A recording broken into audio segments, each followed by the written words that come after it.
So, episode 26. But before we proceed, let's have a quick recap first. So again, we have this problem where we assume that baby G has these balances of its loans payable from year 1 to year 5. And that will only happen if baby G, the debtor, will pay religiously his obligations, which are these payments. We have 1.5 million, 1.4 million, 1.3 million, 1.2 million, and 1.1 million. And actually, this timeline is our solution in the sample problem that we used to solve in the past episodes when we are just talking about accounting for loans payable. So now, in these current episodes and in the past two episodes, we have revised the problem and made the problem where we assume that baby G only paid up to here at the end of year 3. And these supposed payments of 1.2 million at the end of year 4 and this 1.1 million at the end of year 5 will now never happen because we assume that baby G is suffering from financial difficulties. So instead of paying these two, baby G negotiated to pay only 500,000 principal each year from the end of year 4 to year 7, plus the interest rate of only 8% instead of 10%, based on the outstanding principal balance. So 10% is the original agreed rate. Now, in the past episodes, we analyzed and simplified the new payment schemes. And we got this 660,000, 620,000, 580,000, and lastly 540,000. So after that, the next thing that we did is that we computed for the present values of these new payments. And we got 1,802,783. And after that, we compared it with the old liability balance before the financial difficulty, which is this one, to get their absolute difference. And the difference of these two is 120,643. So after that, we made this difference as the numerator and we divide it by the old liability balance. And we got this 0.0627 or 6.27%, which means there is no substantial modification. Because again, there is only substantial modification if the absolute difference between the old and the new liability balance is 0.10 or 10% and above.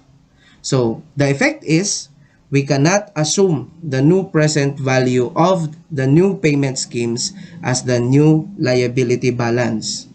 And we are still to copy the old liability balance. Okay?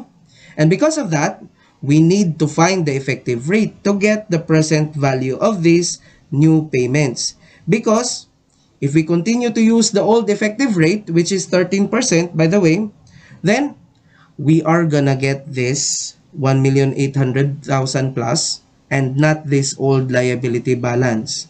So that was my assignment for you to find that effective rate in the last episode, right?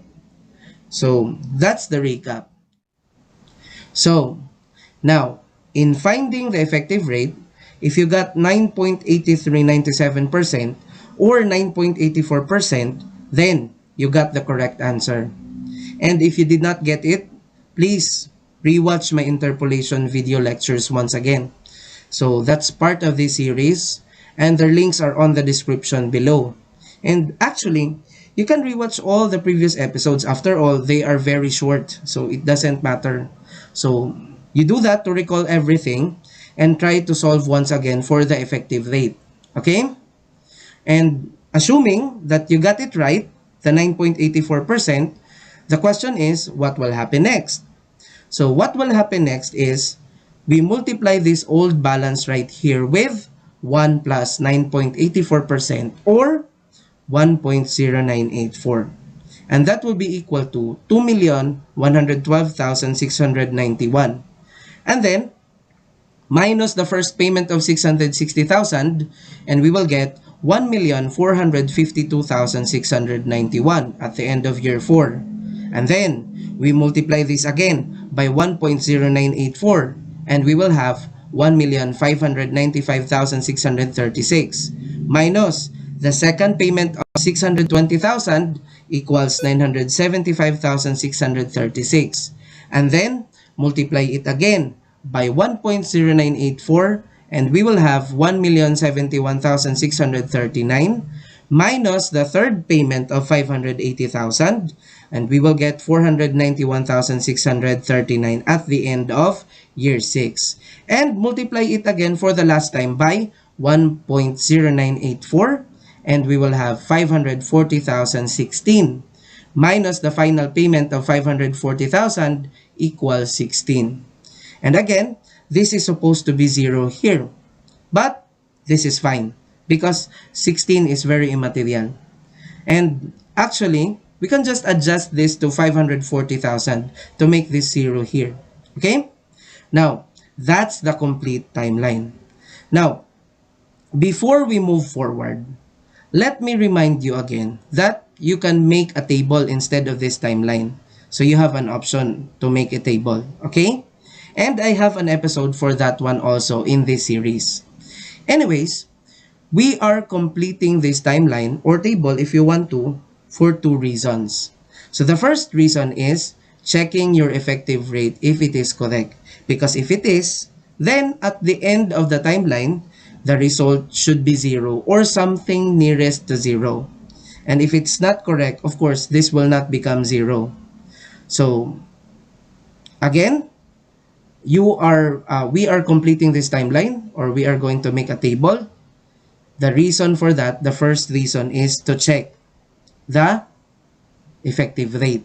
And actually, you have options of checking. So that's only one option, finding out if at the end of the timeline, it will be 0. The second method of checking if ever your effective rate is correct is by substituting this 9.84% in this 1.13 here. So if you do that, the first thing that you should do is to get the corresponding present value factors based on the 9.84. So this will become 1.0984. Okay? And after you get the corresponding present value factors, you multiply it with these payments here. And you will already get the present value amounts. Okay? So, you get the sum of the resulting present values here. And if it is 1,923,426 or nearest to it, then you got the right effective rate. So, again, the first reason we completed this timeline is for checking. Okay? So, the second reason is, of course, to guide us in making the right journal entries for these years. So, let's have those entries after this.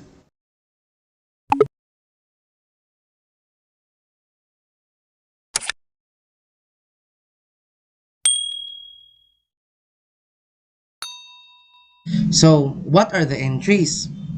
So, of course, at the end of the third year, we will not have any entries because we just retain the balance of our old liability, right? Now, at the end of year 4, of course, we will have an entry because we paid 660,000. So, credit cash automatically 660,000. So, the problem now are the debits. And of course, one of the debits is the loans payable account. Because, as you can see here, your payable has decreased from 1,923,426 to 1,452,691. So, the difference, which is this 470,735, will be debited here to record again the decrease of your liability. Now, of course, the other debit is the interest expense. And this is a usual entry if we are talking about liabilities in general. So, interest expense is always present when we are talking about liabilities. You need to remember that. Okay? Now, again, we have options as to how are we going to get this interest expense. So, we can get the difference of this before interest amount of 1,923,426 and this after interest here of 2,112,691. So that's the first option that you can have. Or the second option is to get the difference of this credit amount right here minus this loans payable debit amount, as if the amount here in the interest expense will become the balancing figure for the whole journal entry. Or you can have the third option, which is this before interest amounts of 1,923,436 times 0.0984 or 9.84%. So, anyways, whatever your way is, you will still arrive at 189,265. Okay? But personally, I prefer the balancing figure option, the second option, when discussing journal entries for liabilities and receivables. Okay? So, that's the complete journal entry at the end of year 4. Now, on the next years, it will be easier because the journal entry will be similar. So, the only difference are the amounts. Like at this end of year 5, the cash will be credited for 620,000. And the debit loans payable is the difference of this one and this one, which is 477,055. And the interest expense as the balancing figure is 142,945. Okay? Now, at the end of year 6, the cash will still be credited, but it will be credited now by 580,000. And the loans payable will be debited by the difference of this and this, which is 483,997. And the interest expense again, debit as the balancing figure is 96,003. And on the last year, the same debits and credit cash, but this time the cash will be credited by 540,000. So the loans payable will be debited by the difference of this and this, which is 491,639, as if this is 0. Okay? And lastly, the balancing figure, which is the interest expense, is 48,361. So, those are the journal entries in our illustrative problem for modification of terms with no substantial modification. So, on the next video, we're going to twist again the problem to illustrate what will happen if there is substantial modification. Okay? So that's it for this video. And if you learned, please click like, subscribe, and hit the notification bell and select all to be updated on my next videos. So once again, thank you for watching and see you on the next one.